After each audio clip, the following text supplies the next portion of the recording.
जय श्री कृष्णा। राधे राधे। कैसे हैं आप सब? उम्मीद करती हूँ आप सब बहुत अच्छे होंगे। तो आज की वीडियो हम लेकर आए हैं तुलसी विवाह पर हमें क्या नहीं करना चाहिए। तो तुलसी विवाह के दिन भूलकर भी ना करें यह काम, वरना पानी की तरह बह जाएगा आपका घर का पैसा। हिंदू धर्म में कार्तिक माह का बहुत ही ज़्यादा महत्व है। इस माह में शुक्ल पक्ष की एकादशी को भगवान विष्णु 4 महीने की निद्रा के बाद जागते हैं। उनके जागने के बाद ही सभी तरह के शुभ और मांगलिक कार्य फिर से शुरू हो जाते हैं। इसके साथ ही हिंदू पंचांग के अनुसार कार्तिक माह के शुक्ल पक्ष की एकादशी तिथि को ही तुलसी और शालिग्राम जी का विवाह किया जाता है। मान्यता है कि तुलसी विवाह संपन्न कराने से कन्यादान के समान फल की प्राप्ति होती है और मोक्ष के द्वार खुल जाते हैं। साथ ही तुलसी जी और शालिग्राम की कृपा से विवाह में आने वाली बाधाएं भी दूर होती हैं। शादीशुदा जीवन में भी खुशियां बनी रहती हैं। ऐसे में हम इस वीडियो में जानेंगे कि तुलसी विवाह कब है और इसकी पूजा विधि और शुभ मुहूर्त क्या है, और साथ में यह भी जानेंगे कि इस दिन क्या हमें नहीं करना चाहिए। लेकिन उससे पहले अगर आप भी चाहते हैं कि श्री हरि विष्णु का आशीर्वाद आप पर बना रहे तो इस वीडियो को एक लाइक करें और चैनल को सब्सक्राइब कर लें और कमेंट बॉक्स में जय श्री कृष्णा जरूर लिखें। तो चलिए जानते हैं तुलसी विवाह कब है। तो देवउठानी एकादशी के दिन तुलसी विवाह किया जाता है और इस साल 23 नवंबर को देवउठानी एकादशी है, इसीलिए 23 नवंबर को ही तुलसी विवाह मनाया जाएगा। इसी दिन भगवान शालिग्राम और माता तुलसी का विवाह किया जाएगा। आइए अब जानते हैं तुलसी विवाह का शुभ मुहूर्त क्या है। कार्तिक माह के शुक्ल पक्ष की एकादशी तिथि 22 नवंबर को रात 11:03 से शुरू हो रही है और इसका समापन 23 नवंबर की रात 9:01 पर होगा। एकादशी तिथि पर रात्रि पूजा का मुहूर्त शाम 5:25 से रात 8:46 तक है। आप चाहें तो इस मुहूर्त में तुलसी विवाह संपन्न करा सकते हैं। तो चलिए आप जानते हैं तुलसी विवाह की पूजा विधि के बारे में। तो आइए चलिए जान लेते हैं साथ में।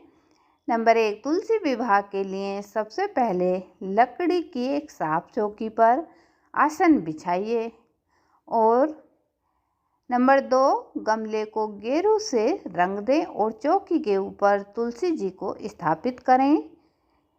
नंबर 3, दूसरी चौकी पर भी आसन बिछाइए और उस पर शालिग्राम जी को स्थापित कर दें। अगर शालिग्राम जी नहीं है तो कान्हा जी को भी आप स्थापित कर सकते हैं।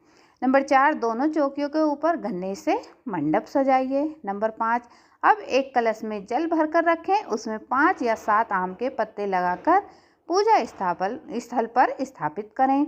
नंबर 6, फिर शालिग्राम व तुलसी जी के समक्ष घी का दीपक प्रज्वलित करें और रोली या कुमकुम से तिलक करें। नंबर 7, तुलसी पर लाल रंग की चुनरी चढ़ाएं, चूड़ी, बिंदी आदि चीज़ों से तुलसी का श्रृंगार करें। इसके बाद नंबर 8, इसके बाद सावधानी से चौकी समेत शालिग्राम को हाथों में लेकर तुलसी जी की 7 परिक्रमा कराएं। नंबर 9, पूजा संपन्न होने के बाद तुलसी व शालिग्राम की आरती करें और उनसे सुख सौभाग्य की कामना करें। साथ ही प्रसाद सभी में वितरित कर दें। आइए अब जानते हैं तुलसी विवाह का महत्व क्या है। तो मान्यता है कि तुलसी विवाह करने से कन्यादान के समान फल की प्राप्ति होती है। इसीलिए यदि किसी व्यक्ति की कन्या न हो तो उसे तुलसी विवाह करके कन्यादान का पुण्य जरूर कमाना चाहिए। जो व्यक्ति विधि विधान के साथ तुलसी विवाह संपन्न करता है उसके मोक्ष प्राप्ति के द्वार खुल जाते हैं। साथ ही तुलसी और भगवान शालिग्राम की विधिवत पूजा करने से मनोकामनाएं पूर्ण होती हैं। आइए अब जानते हैं तुलसी विवाह पर क्या हमें नहीं करना चाहिए। नंबर 1, नियमित दें तुलसी जी को जल। तुलसी के पौधे को रविवार, वीरवार और एकादशी के दिन पानी नहीं देना चाहिए। इसके साथ ही शाम के समय तुलसी के पौधे के पास दीपक जलाना चाहिए। कहा जाता है कि जिन घरों में सुबह शाम तुलसी पर दीपक जलाकर जल दिया जाता है, वहाँ महालक्ष्मी की कृपा सदैव उन पर बनी रहती है।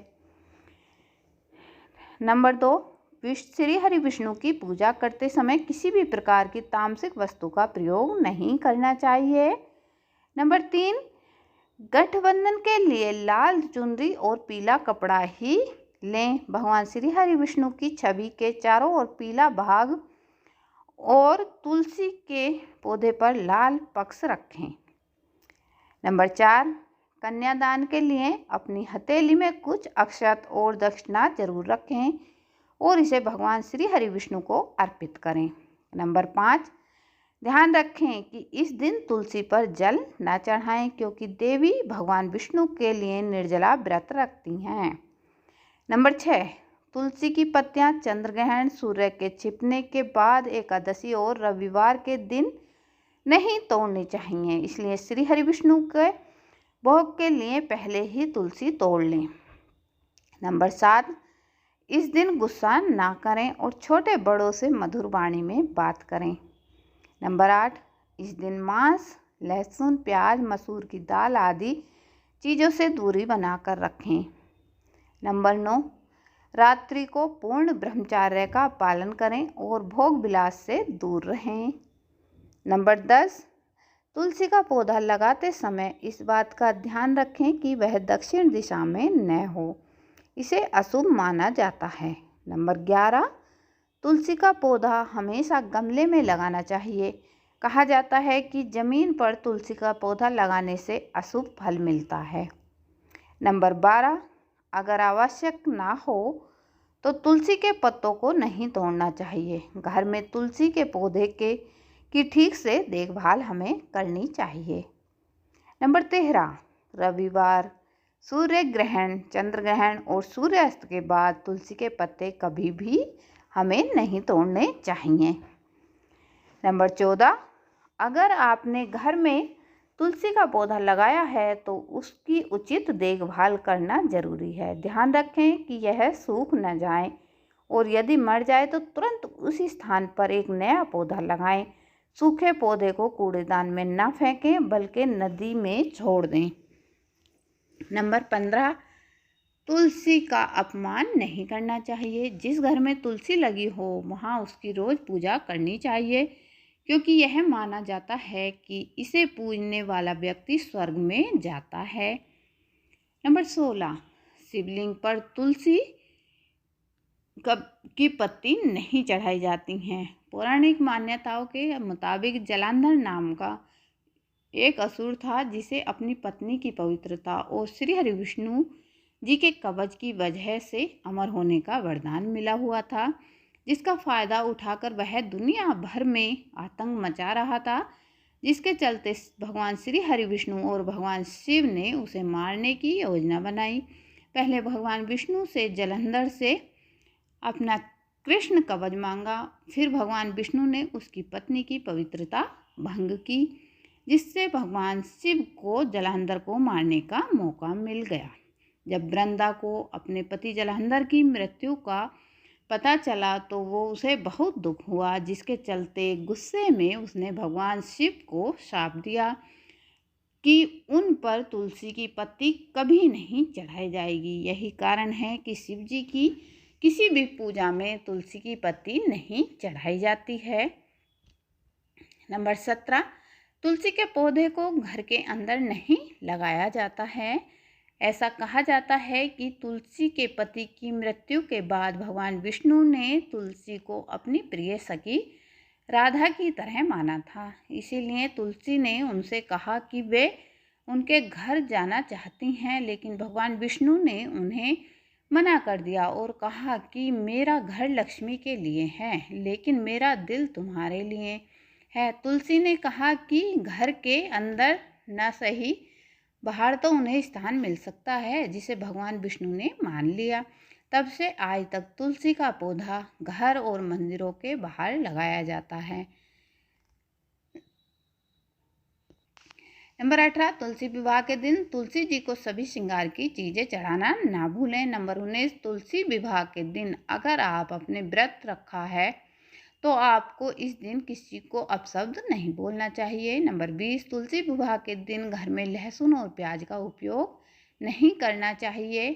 नंबर 21, तुलसी विवाह के दिन खाने में चावल का प्रयोग बिल्कुल भी नहीं करना चाहिए। नंबर 22, तुलसी विवाह के दिन तुलसी के पौधे को पैसों में बिल्कुल भी ना दें। इस दिन आप तुलसी के पौधे को दान कर सकते हैं। नंबर 23, तुलसी विवाह के दिन घर के बड़े बुजुर्गों का अपमान बिल्कुल भी ना करें, क्योंकि इस दिन भगवान श्री हरि विष्णु जागते हैं। नंबर 24, एकादशी और तुलसी विवाह पर बाल, दाढ़ी व नाखून न काटें। इस दिन भोग विलास से भी दूर रहना चाहिए। नंबर 25, तुलसी विवाह पर रात को सोना भी नहीं चाहिए। पूरी रात जागकर भगवान श्री हरि विष्णु का कीर्तन करना चाहिए। इससे भगवान श्री हरि विष्णु की कृपा मिलती है। नंबर 26, तुलसी विवाह से एक दिन पहले ही सूर्यास्त से पहले झाड़ू लगाकर सफाई कर लें, क्योंकि एकादशी पर झाड़ू नहीं लगाना चाहिए। ऐसा करने से गलती से हमें चींटी और सूक्ष्म जीव मर सकते हैं और इसका पाप लगता है, इसीलिए एकादशी के दिन झाड़ू ना लगाएं। नंबर 27, एकादशी तिथि पर जौ, मसूर की दाल, बैंगन और सेम फली नहीं खानी चाहिए। नंबर 28, इस दिन किसी दूसरे व्यक्ति द्वारा दिया गया अन्न भी नहीं ग्रहण करना चाहिए, इससे पुण्य नष्ट हो जाते हैं। अगर जानकारी अच्छी लगी तो वीडियो को लाइक एंड शेयर करें और चैनल को सब्सक्राइब कर लें। तो ऐसी ही जानकारी के साथ फिर मिलते हैं। तो जय श्री कृष्णा, राधे राधे।